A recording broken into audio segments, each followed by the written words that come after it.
Hey folks, Kevin here. Well, it's June 24th, 2026. I'm down here at base camp, and base camp is the new property and all.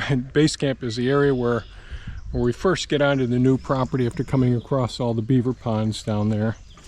And yesterday I dug a large pit that we call a Hugelkultur pit, meaning that what we do is we take our trees, our branches, our stumps, anything that isn't going to be firewood, and a lot of the times we do take the firewood and put it in there as well, because we have more than what we need here.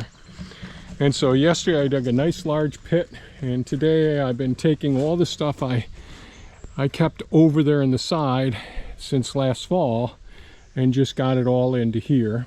So it can take some more, so I'm going to get some more wood. It's really important when you're doing these to jam pack every little nook and cranny, otherwise you're going to have sinkholes and all. And this has worked out very well. So a week or so ago I showed that I came down here and tried to clear some of this. There's more clearing that's got to be done down in here. This is predominantly sand for the first 6 feet. Then we get into some of the bony, maybe 7 feet over in this spot. Then we get into bony rocky stuff, which I just buried over there in the side. And I strip off the topsoil and put that in one pile. Then the sand, I go ahead. This is where last week's Hugelkultur pit was. So I just covered that up right now. I'll use that to cover up here as well. And I may end up digging one more pit right up over here. But we'll see how much material I've got to get. I've got a lot of dead, diseased trees that I've got to take down over here. Quite a few. It's quite dangerous when they've been standing dead for a few years. And all of the weeds have grown up around the ones that have already blown over during the last storm since last summer and fall and all. The herons, all the baby herons are all standing up in their nests out there, which is really good. The swans have their babies. We have 2 sets of swans, and I don't know exactly how many babies there are. This was a tree I knocked down yesterday, which is alive. It was surrounded by 2 other trees over in this spot. And you see, like, this ash tree here is pretty much gone. You can see so many of them. They get the roots in there, and then up here we have the emerald ash boring insects, and that the larvae just eat around the vascular system of the trees, the phloem and xylem layers, and that cuts off the circulation and the trees die. Bits of them will look alive for a while. Like if you look over in here, there's sections, there's some areas where the leaves are alive and all. But what I'm going to try and do, I started cutting up this tree here, this tree here, this maple, and I pinched my chain. And so what I usually like doing is clearing a spot where I can set the logs down aside, trim off everything that I'm not going to use, put them into the pits and all. So we'll see how I end up doing things. It's going to be a challenge here, the way everything is right now, but I do want to take down a couple more of these trees potentially today as well. Then I have more wood up around the house to bring down here as well to put into this pit. So I may do that first, just not positive yet. We'll see how everything works. And so we'll see how the day goes. So the first part of this video is basically going to be me coming down and starting to haul the material from over here and different locations and putting them into the pit. Then we'll proceed and see what we end up getting done today. So here we go. You were a blonde-haired rider on a black horse down Row Road. A picture from a storybook I didn't think I'd ever know. I was standing by the roadside, just another country boy, watching what looked like a princess disappear beyond the pines. I never knew your name, never thought our worlds would meet.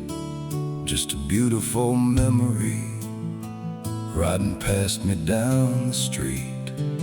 We were always on the same road, long before we knew the way, crossing paths through different seasons, getting closer every day. 1,000 little moments, 1,000 things we couldn't see. Life was quietly writing a story about you and me. We were always on the same road, even when we were apart. And somehow all those winding miles led your heart to mine, and mine to your heart.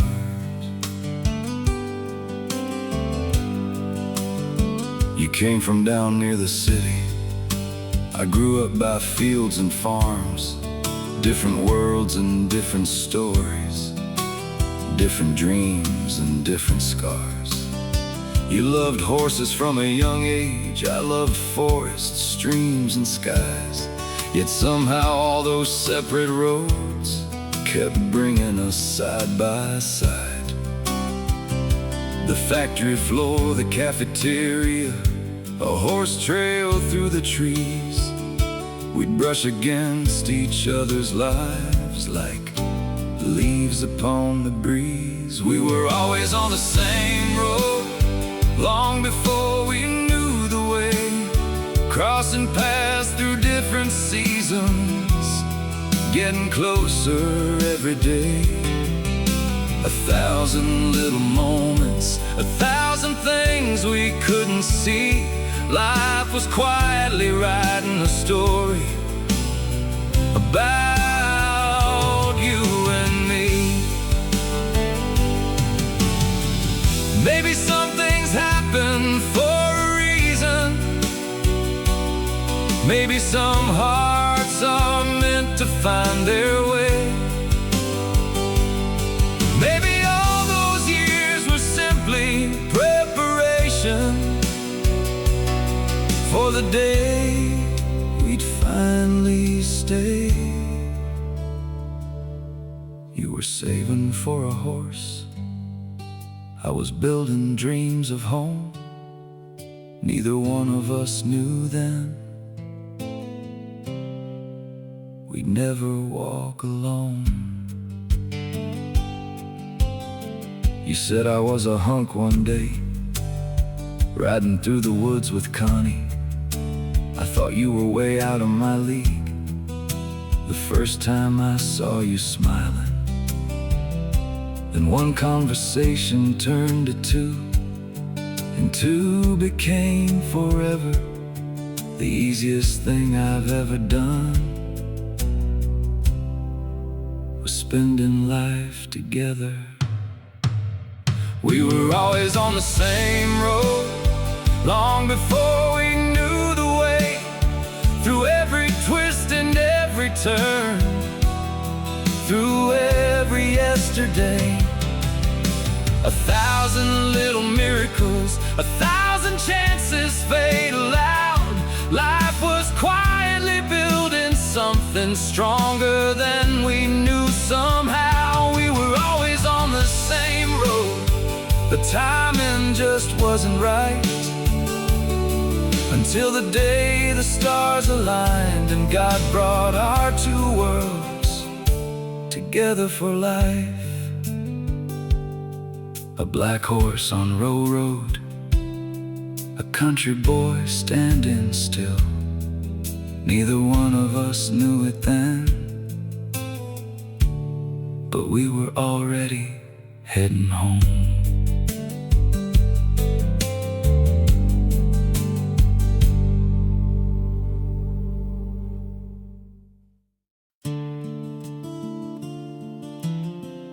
We started in a mobile home, 1 acre, rocks and dreams. Working days at Miller Brewing, purchased acres, a couple at a time. Building futures in between, most folks thought we might be crazy. taking on what no one would. But every wounded wing and paw pulled at our hearts, just like they should.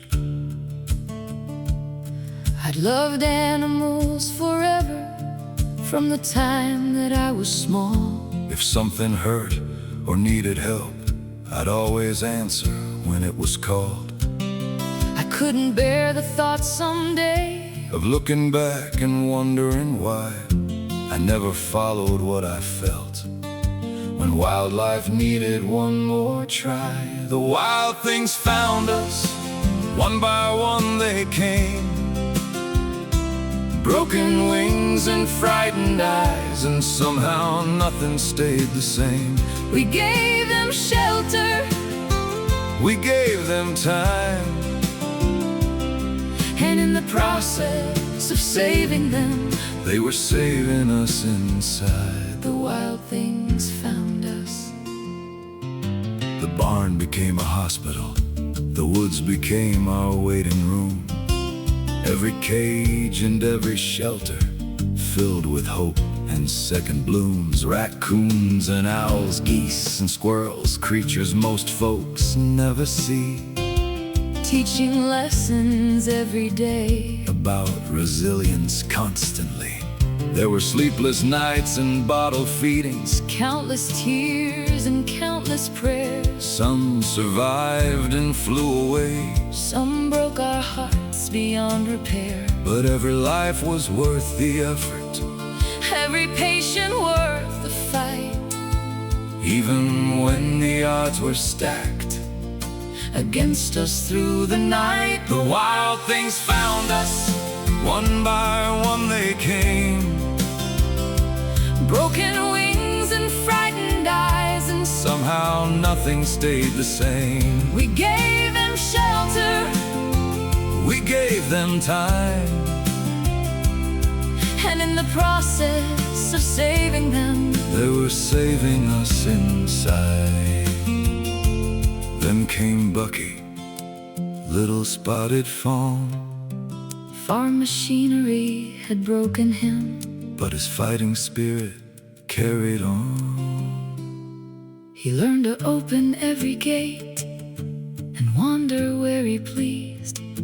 A deer that thought he was a puppy, bringing laughter with the breeze. He taught the children He taught the grown, that every life has value. every creature has a home. The wild things found us, And changed our lives forevermore. what started with one wounded soul. Became 1,000 at our door. We built a sanctuary, But it became much more. a lesson in compassion. A calling from the Lord. The wild things found us, and we'll carry them always. Across the fields, across the years, across the hidden acres days. One raccoon, One fawn, one owl, one dream, and a lifetime of memories.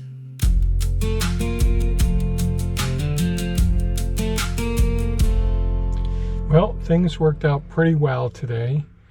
I was able to get all of the woody material that was over here next, well, where Elon is now, the excavator.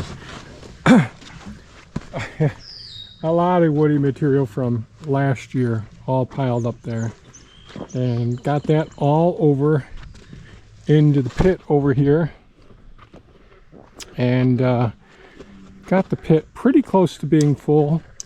But then I knew I had some more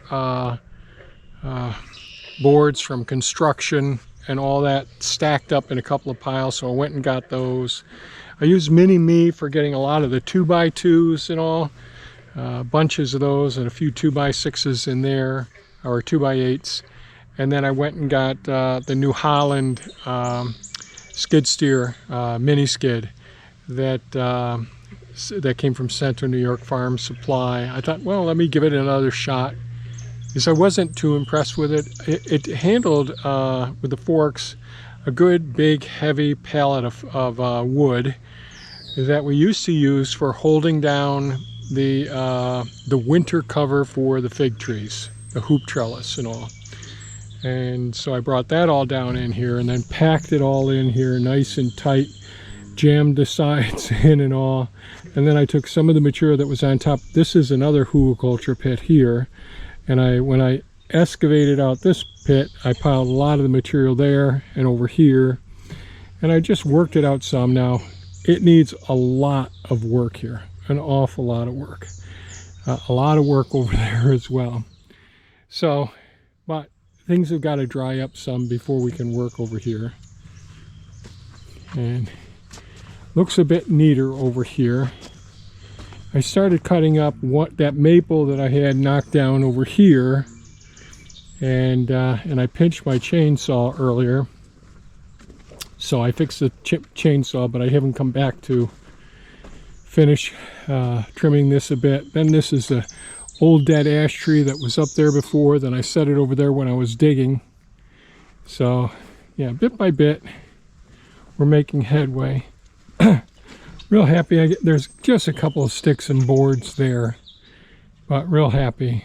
Now, some of the boards that are out there in the water, the turtles get up on those, and the cormorants get up on those as well. So pretty happy with how everything went today. Bit by bit, we're making progress. A lot more work needs to be done with the trees down here. I'd really like to get down here and do some more work. We'll see what the weather looks like and what things I think I should accomplish down here. I don't think it's going to rain until tomorrow afternoon, and I have a whole bunch more mowing to do. I really don't enjoy mowing, but that's something that I should try and tackle tomorrow as well. So it's nice to be outside on a beautiful day. Really, really nice. So that's it for today's video, folks. Really appreciate watching, your thumbs up, your comments, all that's really nice. Stay safe, take care, and we'll catch you on the next one. Bye-bye now.